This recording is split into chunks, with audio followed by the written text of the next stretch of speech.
السلام علیکم دوستو، اٹس فار یو میں ہم آپ کو خوش آمدید کہتے ہیں۔ دوستو آج کی اس ویڈیو میں ہم بینک کی تشکیل یا قیام کے مراحل کے بارے میں آپ کے ساتھ معلومات شیئر کرنا چاہتے ہیں۔ تو دوستو کسی بینک کو قائم کرنے کے لیے 3 بڑے مراحل سے گزرنا پڑتا ہے، جن میں سے پہلا مرحلہ ہے پروموشن کا، دوسرا ہے انکارپوریشن کا اور تیسرا مرحلہ ہے آغاز کار کا سرٹیفکیٹ، جسے انگلش میں certificate of commencement of business کہتے ہیں۔ اب ہم ان مراحل کو تفصیل کے ساتھ 1 بائی 1 جانیں گے۔ پہلا مرحلہ ہے پروموشن کا۔ تو پروموشن سے مراد بینک کی ابتدا کرنا ہے۔ جو لوگ بینک کو قائم کرنے کے لیے ابتدائی کام کرتے ہیں انہیں پروموٹرز کہتے ہیں۔ پروموٹرز مختلف افراد کو اپنا ہمیال بناتے ہیں اور کمپنی کی تشکیل کے لیے ضروری دستاویزات تیار کراتے ہیں اور بینک کو رجسٹر کرانے کے لیے ضروری اقدامات کرتے ہیں۔ ان ضروری اقدامات میں سے پہلے نمبر پر ہے بینک کا خاکہ، جسے انگلش میں اسکیچ آف بینک کہتے ہیں۔ بینک کو قائم کرنے سے قبل پروموٹرز بینک کا خاکہ تیار کراتے ہیں۔ دوسرا اقدام ہے ابتدائی اخراجات کا تخمینہ، جسے انگلش میں ایسٹیمیشن آف پریلیمنری ایکسپینسز کہتے ہیں۔ پروموٹرز بینک کی تشکیل کے سلسلے میں اٹھنے والے اخراجات، جنہیں ابتدائی اخراجات کہتے ہیں، کا تخمینہ لگاتے ہیں۔ تیسرا اقدام ہے بینک کا نام۔ پروموٹرز تشکیل ہونے والے بینک کا نام بھی تجویز کرتے ہیں۔ یہ نام ایسا ہونا چاہیے جو پہلے سے رجسٹر شدہ بینک کا نہ ہو۔ بینک کا نام سادہ ہونا چاہیے تاکہ آسانی سے یاد رکھا جا سکے۔ چوتھا اقدام ہے ضروری دستاویزات کی تیاری، جسے انگلش میں پریپریشن آف نیسیسری ڈاکومنٹس کہتے ہیں۔ پروموٹرز بینک کی تشکیل کے سلسلے میں ضروری دستاویزات کی تیاری کے لیے بھی اہم امور سر انجام دیتے ہیں۔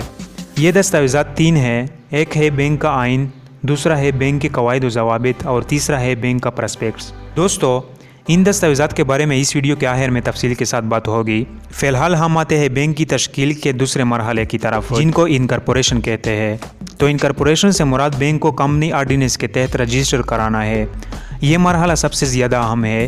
بینک کی انکارپوریشن یا رجسٹریشن کے لیے پروموٹرز جو کارروائی کرتے ہیں وہ یہ ہے۔ پہلے نمبر پر ہے دستاویزات جمع کرانا، جسے انگلش میں سبمیٹنگ ڈاکومنٹس کہتے ہیں۔ پروموٹرز بینک رجسٹر کرانے کے لیے رجسٹرار آف کمپنیز کو درخواست کے ساتھ ساتھ 3 دستاویزات بھی جمع کراتے ہیں، جو کہ بینک کا آئین، بینک کے قواعد و ضوابط، بینک کا پیشنامہ اور بیان حال فی ہے۔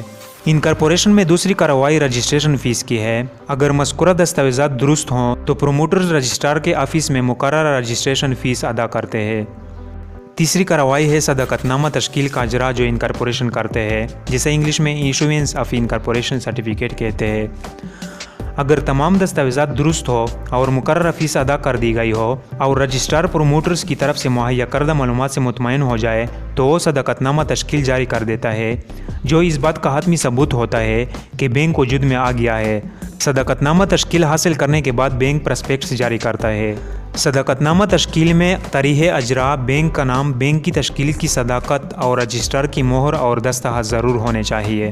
بینک کی تشکیل کا تیسرا بڑا اہم مرحلہ آغاز کار کا سرٹیفکیٹ کا ہے، جسے انگلش میں certificate of commencement of business کہتے ہیں۔ تو آغاز کار کا سرٹیفکیٹ حاصل کرنے کے لیے بینک کو رجسٹرار کے دفتر میں جو دستاویزات جمع کرانے پڑتے ہیں وہ یہ ہے۔ نمبر 1 پراسپیکٹس کا اجرا، جسے ایشوینس آف پراسپیکٹس کہتے ہیں۔ صداقت نامہ تشکیل حاصل کرنے کے بعد بینک پراسپیکٹس جاری کرتا ہے۔ پیشنامہ یا پراسپیکٹس کی ایک تصدیق شدہ نقل رجسٹرار آف کمپنیز کے دفتر میں جمع کرائی جاتی ہے۔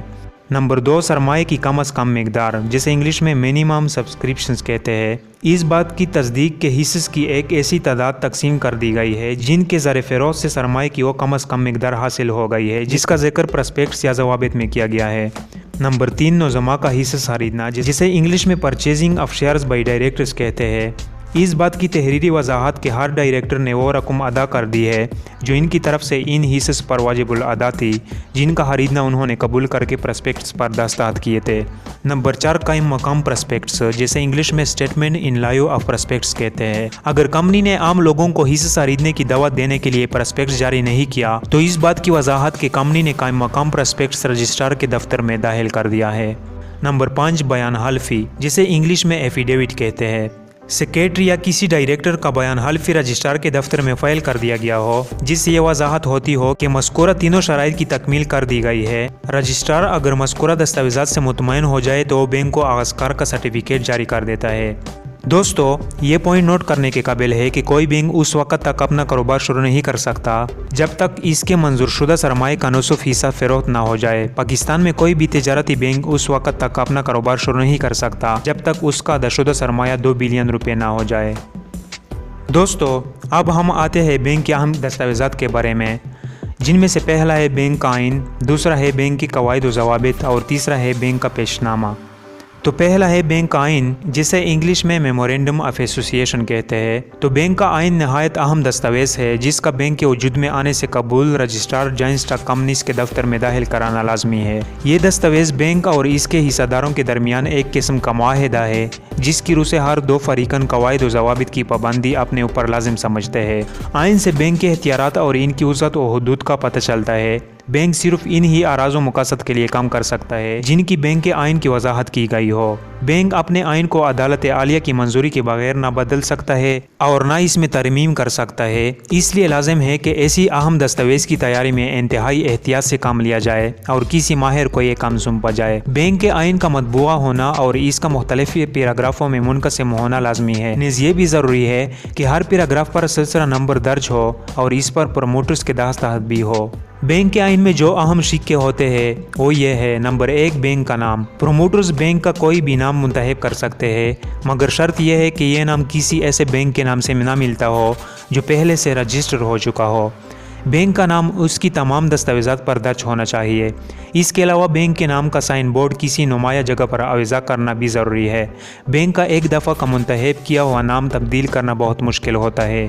Number 2, head office. बैंक का एक रजिस्टर ऑफिस इस रियासत या सूबे में होना चाहिए जहां बैंक अपना लेन देन करता हो या शुरू करने का ख्याल हो। बैंक के आइन में सिर्फ रियासत या सूबे का नाम दर्ज कर देना ही काफ़ी है। इस तरह बैंक अगर एक शहर से दूसरे शहर अपना रजिस्टर ऑफिस मुंतकिल करना चाहते हैं तो इसमें कोई कानूनी दुश्वारी पेश नहीं आती जब तक बैंक का रजिस्टर ऑफिस ना हो। बैंक की ना तो रजिस्ट्रेशन हो सकती है और ना ही बैंक अपना लेन देन शुरू कर सकता है। इस तरह बैंक अगर एक शहर से दूसरे शहर अपना रजिस्टर ऑफिस मुंतकिल करना चाहता है तो इसमें कोई कानूनी दुश्वारी पेश नहीं आती। जब तक बैंक का रजिस्टर ऑफिस ना हो बैंक की ना तो रजिस्ट्रेशन हो सकती है और ना ही बैंक अपना लेन देन शुरू कर सकता है। नंबर 3, सरमाया। बैंक के आइन में यह भी बताया जाता है कि बैंक का कुल सरमाया कितना होगा, बैंक ये सरमाया किस तरह हासिल करेगा, बैंक के सरमाए को कितने हिस्से में तकसीम किया जाएगा और हर हिस्से की कितनी मालियत होगी। नंबर 4, बैंक के मकासद। बैंक के आइन की यह नहायत अहम सीख होती है। इसमें इस बात का जिक्र होता है कि बैंक किसी किस्म का कारोबार करेगा। अगर बैंक के निज़ामा या प्रोमोटर्स कोई ऐसा काम करे जो बैंक के आइन में दर्ज ना हो तो वो काम गैर कानूनी तस्वर होगा। नंबर 5, ज़िम्मेदारी। बैंक के आइन में ये वाज़ेह तौर पर लिखा जाना चाहिए कि हिस्सेदारों की ज़िम्मेदारी महदूद है। नंबर 6, एसोसिएशन के शीक।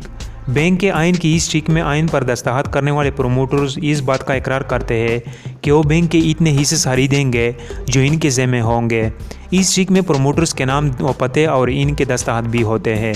दूसरा दस्तावेज़ है बैंक के कवायद व ज़वाबित, जिसे इंग्लिश में आर्टिकल्स ऑफ एसोसिएशन कहते हैं। ये एक ऐसी दस्तावेज़ है जिसमें बैंक के अंदरूनी मामलात को चलाने के मुतालिक कवायद व ज़वाबित दर्ज होते हैं। ये बैंक के आइन पर अमल दरामद के लिए बनाए जाते हैं। ये आइन की एक ज़ैली दस्तावेज़ है।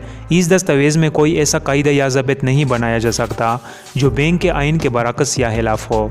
बैंक के कुछ अहम कवायद व ज़वाबित ये है। नंबर 1, सरमाया और इसकी हिस्स में तकसीम। नंबर 2, हिस्स की कीमत की वसूली का जिक्र। नंबर 3, बैंक के सरमाए की फराहमी के लिए ज़िम्मेदारी लेने वाली फर्म या इदारा का कमीशन। नंबर 4, हिस्स की मुंतकिली का तरीक़ाकार। नंबर 5, हिस्स की स्टॉक में या स्टॉक की हिस्स में तब्दीली। नंबर 6, बैंक के सरमाए में तब्दीली या तरमीम का तरीक़ाकार। नंबर 7, डायरेक्टर्स, इनकी तादाद, एख्तियारात और फ़राइज़। नंबर 8, डायरेक्टरों का बैंक के आगाज़कार के मुतल्लिक़ एख्तियार और इनसे मुतल्लिक़ कार्रवाई करने का फ़ैसला। नंबर 9, बैंक के मामूली और गैर मामूली इजलास बुलाने का तरीका। नंबर 10, इजलास की कार्रवाई। नंबर 11, हिस्सेदारों का वोट देने का हक़। नंबर 12, बैंक के मुनाफा और रिज़र्व फंड्स के मुतालिक ज़रूरी वजाहत। नंबर 13, हिसाबात और इनका ऑडिट। नंबर 14, ऑडिटर्स की तकर्री। हर एक बैंक के लिए लाजिम है कि किसी हिस्सेदार या पब्लिक के किसी शख्स के तलब करने पर आइन और कवायद व ज़वाबित की एक कापी 14 दिन के अंदर मुहैया करे। अगर बैंक चाहे तो वो इस दस्तावेज़ की कीमत भी वसूल कर सकता है। बैंक के कवायद व ज़वाबित छपे हुए होने चाहिए। इनको पैराग्राफों में तकसीम किया जाना चाहिए और हर पैराग्राफ को सिलसिला नंबर देना चाहिए। बैंक की कवायद व ज़वाबित पर इन ही अफराद के दस्तखत होने चाहिए जिन्होंने बैंक के आइन पर दस्तखत किए हो। कवायद व ज़वाबित पर मुकर्रर फीस के स्टम्प लगाकर रजिस्ट्रार के दफ्तर में दाखिल कराया जाता है। तीसरा दस्तावेज़ है बैंक का पेशनामा, जिसे इंग्लिश में प्रॉस्पेक्टस कहते हैं। बैंक के प्रॉस्पेक्ट्स या पेशनामा से मुराद एक ऐसी दस्तावेज है जिसमें आम लोगों को बैंक के हिस्से खरीदने की दावत दी जाती है। जब बैंक को कायम करने के लिए बैंक के मरकजी बैंक से इजाज़तनामा हासिल करने के अलावा रजिस्टर करा लिया जाए तो फिर बैंक का पेशनामा जारी किया जा सकता है। पेशनामे या प्रॉस्पेक्ट्स की एक तस्दीकशुदा नकल रजिस्ट्रार ऑफ कंपनीज के दफ्तर में जमा कराई जाती है। पेशनामा कंपनी की अहम दस्तावेज है, इसलिए इसकी तैयारी में खास एहतियात की ज़रूरत होती है। बैंक पर लाजिम है कि जब वो पेशनामा जारी करे तो इस पर इशाअत की तारीख डाले और इसके सफ़ अव्वल पर यह लिखे कि इस पेशनामे या प्रॉस्पेक्ट्स की एक नकल रजिस्ट्रार के दफ्तर में जमा कराई गई है। अगर बैंक का पेशनामा रजिस्ट्रार के दफ्तर जमा न कराया जाए तो पीर का मकाम पेशनामा जारी कराया जाता है, जिसे statement in live of prospects कहते हैं। तो बैंक की पेशनामे या प्रॉस्पेक्ट्स में जो अहम बातें होती है वो ये है। नंबर 1, बैंक के आइन के तमाम नुकात। नंबर 2, प्रोमोटर्स के लिए मखसूस किए गए हिस्से की तादाद और अक़साम। नंबर 3, डायरेक्टर बनने के लिए कम अज़ कम खरीदे जाने वाले हिस्से की तादाद। नंबर 4, डायरेक्टर्स और मैनेजिंग डायरेक्टर्स के नाम व पते। नंबर 5, डायरेक्टर्स और मैनेजिंग डायरेक्टर की खिदमत का मुआवजा। नंबर 6, बैंक के ऑडिटरों का नाम व पता। नंबर 7, बैंक के हिस्से की मालियत। नंबर 8, सरमाए की उस कम अज़ कम मिकदार की वजाहत जिसके उसूल होने पर डायरेक्टर्स हिस्से की तकसीम शुरू कर देंगे। नंबर 2, हिस्से असली कीमत पर फरोख्त होंगे या मुनाफा या कटौती पर। नंबर 10, इब्तिदाई अखराजात का तहमीना। नंबर 11, सरमाए की फराहमी का अगर किसी फ़र्द वाहिद या फर्म या कंपनी ने ज़िम्मा लिया हो तो इसका नाम व पता और इसको अदा किए जाने वाले कमीशन की शरह वगैरह। तो दोस्तों, ये तो हुई आज की ये वीडियो। अगर ये आपको पसंद आई हो तो इसको लाइक कीजिएगा। इसके अलावा अगर आपके जहन में कोई सवाल रह गया हो तो इसको कमेंट्स लिस्ट में कीजिएगा। इसके अलावा अगर अभी तक आपने इस चैनल को सब्सक्राइब नहीं किया है तो हमारे इस चैनल को सब्सक्राइब कीजिएगा ताकि आने वाली वीडियोस की नोटिफिकेशन आपको पहुंच सके।